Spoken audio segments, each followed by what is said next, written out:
Alors bonsoir, hein. Merci d'être venu ce soir pour cette rencontre sur le retour d'expérience des longs métrages français. Merci à la SACD qui nous accueille dans cette magnifique salle. Un petit coucou aux gens qui suivent en live sur Facebook. J'espère que le son et l'image sera OK et que vous verrez et vous entendrez tout ce qu'on va dire d'intéressant ce soir. Et merci aux spectateurs d'être ce soir ici. On applaudit bien fort. Alors, depuis quelques années, le nombre de longs métrages d'animation ne cesse d'augmenter. En 2016, sur les plus gros cartons au cinéma, il y en a 6 qui sont des films d'animation. Alors, pas d'affolement, c'est généralement des grosses machines Disney ou DreamWorks, etc. Mais en tout cas, cela donne une base à cette rencontre pour se poser la question, est-ce que ça va dans la bonne direction ? Quelques chiffres des films français en 2016. Sahara a fait 1,2 million d'entrées. C'est ça ? Ballerina, 1,6 million d'entrées. Le Grand Méchant Renard, 1,3 million d'entrées. Et La Tortue Rouge, 80 000 entrées. Alors, mais il n'y avait pas que ça, justement, en 2016 sur nos écrans. Il y avait Zootopie, Your Name, Vaina et La Légende du bout du monde, Kubo, Tous en scène, Le Monde de Dory, Kung Fu Panda 3, Les Trolls, Comme des bêtes, etc. Donc que de la grosse cavalerie américaine, entre autres. Donc il se dégage là-dedans 3 types de films d'animation. Des adaptations d'un livre ou d'une bande dessinée ou d'un jeu.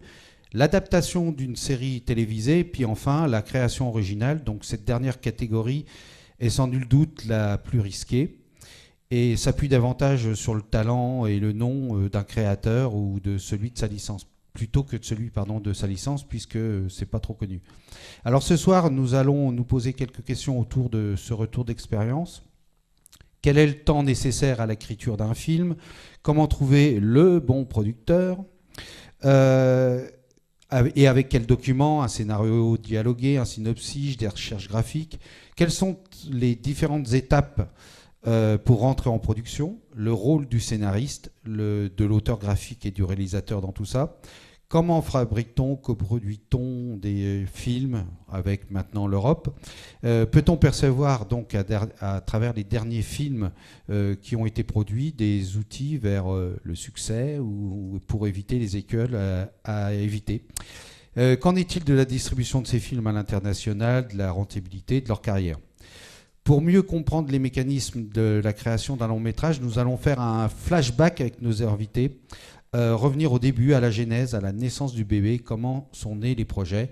Et je pense que c'est la meilleure manière de parler de toutes ces expériences de films, puisque vous allez voir que ce soir, on a vraiment rassemblé des gens qui ont travaillé sur des films, je pense, assez différents.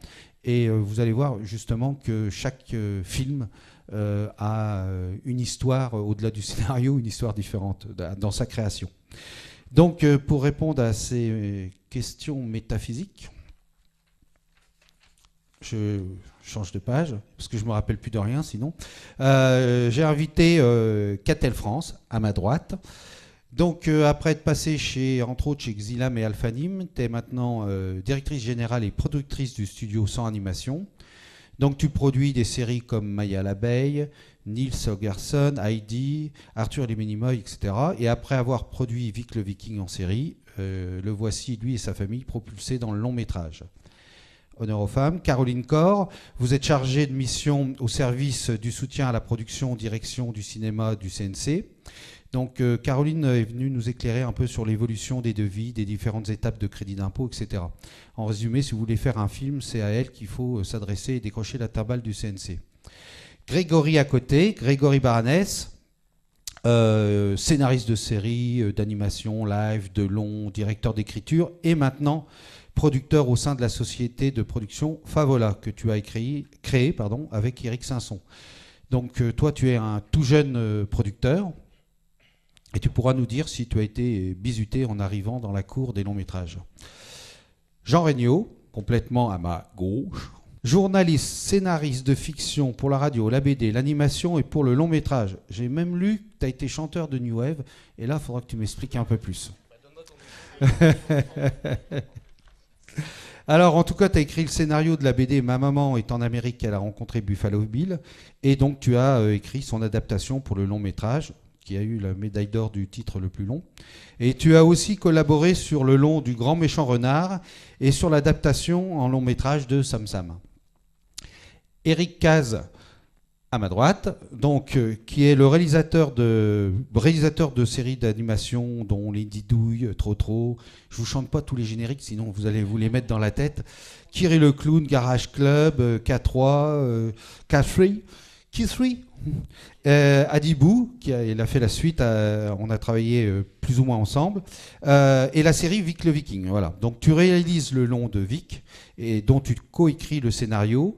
Donc tu as commencé avec Fred Lenoir et Sophie de Croisette, et tu nous parleras de ta collaboration avec Olivier Hulzy, qui est donc un scénariste allemand, puisque Vic le Viking est une coproduction européenne. Oliver, pardon, c'est mon côté français. Henri, complètement à ma droite, Henri Magalon. Alors, avant, dans une autre vie, tu as travaillé 10 ans comme directeur Nouveaux Médias chez Gaumont, puis dans le jeu chez Callisto. Dans ta nouvelle vie, peut-être moins tranquille, mais plus passionnante, enfin ça, tu nous le diras, tu es maintenant producteur indépendant. Tu as produit ou coproduit, entre autres, les longs métrages d'Ernest et Célestine, Tout en haut du monde et Zombilenium, qui est encore à l'affiche en ce moment. Et à ma gauche, Pierre Corré et Christian Ronget. Alors, vous travaillez tous les deux à la Station Animation, un studio d'animation qui a plusieurs casquettes, celle de prestataire, de coproducteur ou de producteur sur de la pub, de l'institutionnel, des courts-métrages, des séries comme les triplés, Professeur Gamberge, Monsieur Loutre, etc.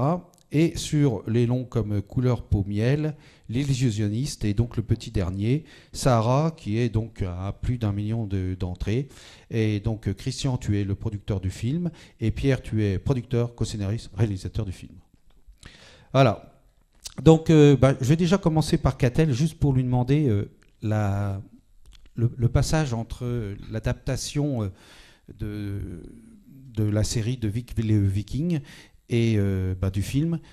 Qu'est-ce qui change pour trouver les financements, etc. Et après, je donnerai la parole à Caroline pour que tu nous expliques, on va se tutoyer, pour que tu nous expliques un peu plus parce qu'on va parler de plein de termes techniques, COSIP, machin, etc. Donc peut-être qu'on va attaquer directement sur le côté un peu plus technique pour que vous puissiez comprendre après la suite. À toi, Catel. Alors, le passage en fait de Vic le Viking de la série au cinéma, il s'inscrivait dans un plan stratégique de société et de marque. On l'avait fait avec Maya l'abeille. Alors, c'était pas Studio 100 Animation en France qui avait fait le long métrage Maya l'abeille, mais ça faisait partie d'une marque de groupe et ça avait très bien marché.